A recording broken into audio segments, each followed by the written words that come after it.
What up, everybody? This is Byron, Home Team Apparel. Um, I'm here to do the second post in the vlog. Again, it's kind of raw. I'm just gonna go around the store, record, post. No editing. It's all authentic. I just want to roll off the hip. Today, I want to speak to everybody about the printing processes. There are various processes that we use in store. There's various machines that we use in store. Each of them have their own purpose. Each of them have great attributes, and each of them have downsides. So first and foremost, let me say that I think that it's very, very important that if you're a clothing line or if you're a person that's going to be using any type of printing services or graphic designer, it's very important that you understand the different printing processes, because each of them have their own rules and guidelines and attributes and downsides.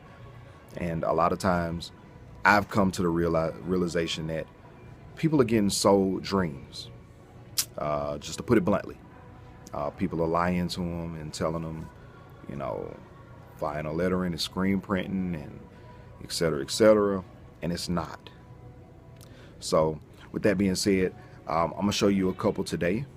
A couple of the ones that we use.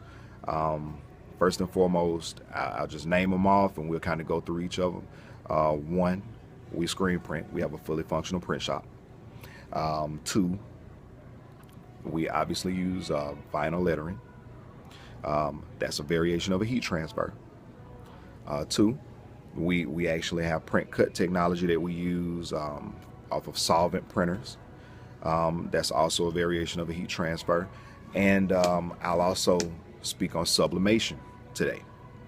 Sub printing, sublimation printing, same thing, just different terms.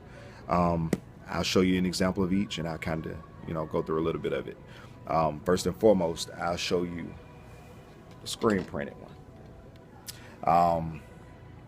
As you can see, just being honest, you're gonna have a very similar look to another process, the process we're gonna go to next, which is vinyl lettering, but they're extremely different. First and foremost, screen printing is a process that's used mainly to print volume. It's the most cost-effective way to print volume. You get the name screen printing from, back in the days of its first origin. The ink actually comes through a screen and is placed onto the shirt. We'll go through that process later. I'll do a vlog inside of our print shop, and kind of show y'all a run being done. But that's the basic premise of it. The ink then, once it goes to the screen, through the screen onto the shirt, is then cured onto the shirt via a flash or being run through the dryer. In most cases, both. It's flashed if there's additional colors that's being placed on top, and then it goes through the dryer that finishes the curing process. That is what holds it onto your shirt. This shirt right here is screen printed.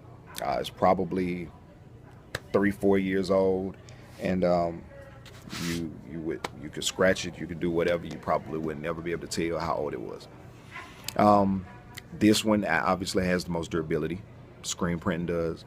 And again, family reunions, organizations, clothing lines who are really, really trying to get active and really push some things the traditional way, through stores, trade shows, etc.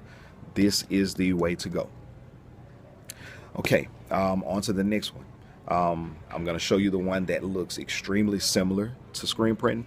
That is vinyl lettering. That's this one. The look is extremely close. If it's pressed on right, if it's outlined right, you can do the same thing. The feel is completely different. There is a completely different feel. There's a completely different process. With vinyl lettering, you can do as few as one, you can do as many as 1 million. The difference is this process is primarily put in place for individual pieces, singular pieces, short run, quick turnaround stuff. You also have a situation where you can do volume runs with it, but the thing is, it's not really the greatest for volume runs. First of all, because it's a temporary process. There are a lot of variables that could make that material come off over time. Two, it isn't the most cost effective. Screen printing is the most cost effective. If you're ever able to get into the numbers of it, it's a big vlog that has to go out about that. If we're gonna ever do it, if you're able to get into the numbers of it, it's a huge difference when you start doing gang runs or volume printing with the vinyl lettering as opposed to screen printing. Huge difference is they're on different ends of the spectrum. In order for you to do one piece screen printed, it is an extremely expensive undertaking, simply because you have to have screens set up, you have to have machines set up. It's a lot that goes into setting up a print job. That's why the longevity, as far as the volume printing side of it, is the best way to go with that. It takes an hour or two just to set up a job. Then you have to do test prints, etc. The pros may be able to do it a little bit quicker. We usually are, but it still takes a lot of time. So with that being said, when you want to do volume, screen print is the way to go. The other side of the spectrum is you have vinyl. You can do one piece. It'll look immaculate if you do it right. You're able to use that for, let's say, a boutique, or let's say a online boutique or something like that. You can use that one piece, take pre-orders, and then do your gang run. But again, you have to understand the two differences, because it wouldn't be smart to do one piece in that and then try to do a million pieces in that simply because you like the look or simply because you do certain things. In business, there's a way to do it to make sure that you have longevity.